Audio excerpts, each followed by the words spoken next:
நம்ம இன்றைக்கி ஸ்ரீ கீர்த்தி நாராயண சுவாமி கோயிலுக்கு வந்திருக்கோம்.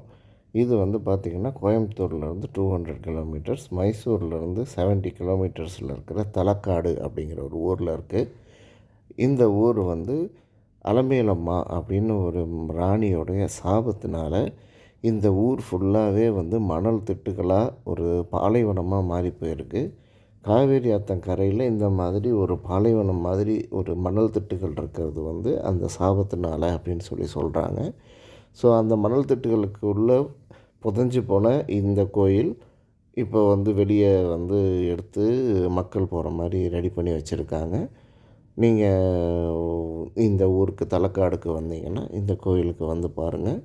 ரொம்ப நல்லாயிருக்கு. சுற்றியோட இயற்கையோட மணல் திட்டுகளுக்கு நடுவில் இந்த கோயில் வந்து அருமையாக இருக்குது. இது வந்து ஒரு பெருமாள் கோயில். இதில் நல்ல வேலைப்பாடுகள், தூண்கள்லாம் பார்த்திங்கன்னா அந்த காலத்து தூண்களாக இருக்குது. இது கிட்டத்தட்ட 1100 வருடம் பழமையான கோயில் அப்படின்னு சொல்கிறாங்க.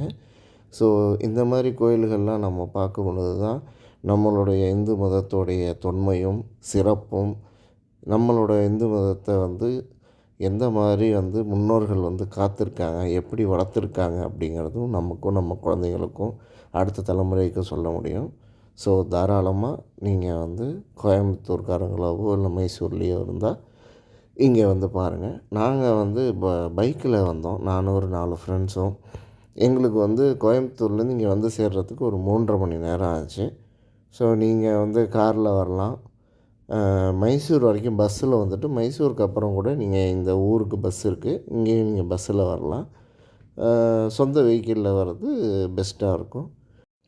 இந்த கோயில் மாதிரி இன்னும் ஒரு 3 கோயில், Pathaleswarar temple, Mareswarar temple and Vaithyanatha சுவாமின்னு 3 சிவன் கோயில் இதே மாதிரி புதை உண்டு. அதை வந்து எடுத்து வச்சுருக்காங்க. ஸோ அதையும் நீங்கள் வந்து இங்கே வந்தால் பார்த்து என்ஜாய் பண்ணலாம்.